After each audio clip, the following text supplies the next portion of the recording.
sacrifice. There's no other way to describe it. Complete sacrifice. Joseph left his manufacturing job outside of Bombay and set out with practically nothing. A bedroll, 2 shirts, a small amount of money. His goal? An area of Maharashtra so unreached that he would go door to door every day for 2 years and never meet another Christian. That God had called him there didn't mean it would be easy.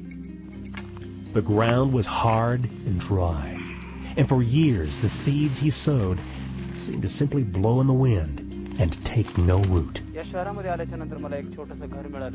When I came, I had almost nothing. By His grace, the Lord provided a room for me in this very hostile community. There was nothing in it, only what I carried with me. I was trusting the Lord to provide, believing He would raise up a church. I just didn't know how long it would take. It was very hard ground. For such a long time, there was no response from the people. Even after months of hard work, still nobody came to Christ. Finally, I decided to begin fasting for a change in people's hearts. 10 days, no response, no food. 20 days, still nothing. 30 days of continued fasting and prayer. Still, the breakthrough did not come. Eventually, the fast had to end. Yet even this didn't cause him to lose hope. I was supplied with printed materials to hand out, but the task of getting them home was almost too much for me. The sack was full of the literature I needed, but very heavy. When I couldn't carry it anymore, I would drag the sack over the ground to get it home. It was grueling in my weak condition. The people needed the information, and I wouldn't give up. When I finally got home, I started taking the tracts to the people. Every day I would leave my literature and share the gospel message. Town after town, village after village. Eventually I would run out of the tracts and begin the whole process again. And again. For the next 2 years, Joseph would continually offer his body as a living sacrifice to the Lord. Yet despite all his efforts, the people still were not responsive. When he was not out sharing with people, he would return to his empty room and read his Bible and pray. Hearing him pouring out his heart to the Lord made his neighbors nervous, and they accused him of witchcraft. For his safety, he was forced to find somewhere else to pray. It was then he began climbing to the top of a deserted hill about a mile from his home.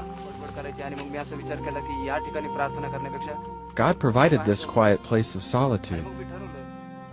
I could turn my heart to Him and not have to worry about those around me. Every day I would come here and I could see the towns and villages off in the distance, and I began to claim them for the Lord. One after another, I would lift the people up to Him. I had nothing to distract me. I would spend hours here. When it seemed the soil would produce no fruit, Joseph found strength on this hilltop.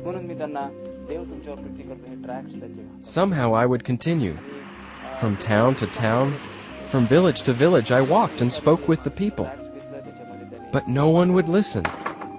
Eventually, I thought I would go to the outcasts of society like Jesus did.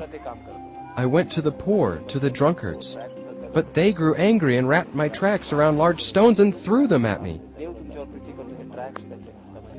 Once I was beaten and pulled into a house. They told me I'd be killed for my faith. But a man came by and heard my cries and rescued me before they could finish. After the end of 2 years, Joseph was almost broken. I cried out to God to send me somewhere else, anywhere. Finally, the Lord said to me, "Don't pray for another place. I have put you in this place, and I will sustain you." It was then I was led to speak to the only people in this land who would listen to me.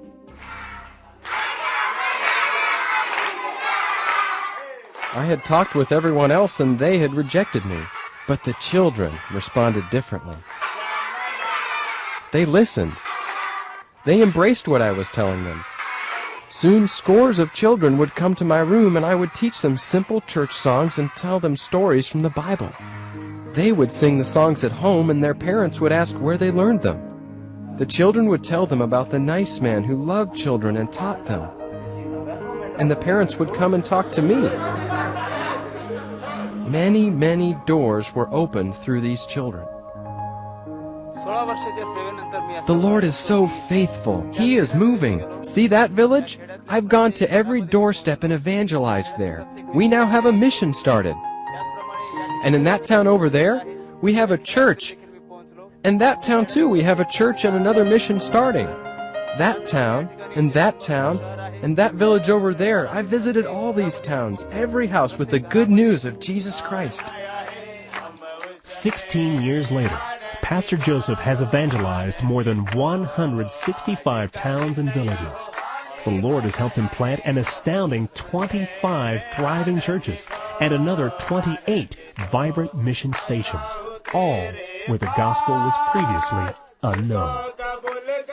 With his love for the Word of God, Pastor Joseph also helps run the GFA Bible School based in his area to help raise up more strong Bible-based pastors to lead these young churches. He also continues to meet and teach those who first listened to him. The children. 16 years ago, Pastor Joseph could have left this district, but instead, with a dedication and sacrifice beyond what many could bear, he bowed his head to the will of the Lord. And now he is able to look out over many towns and villages that will be forever changed by the good news of Jesus Christ.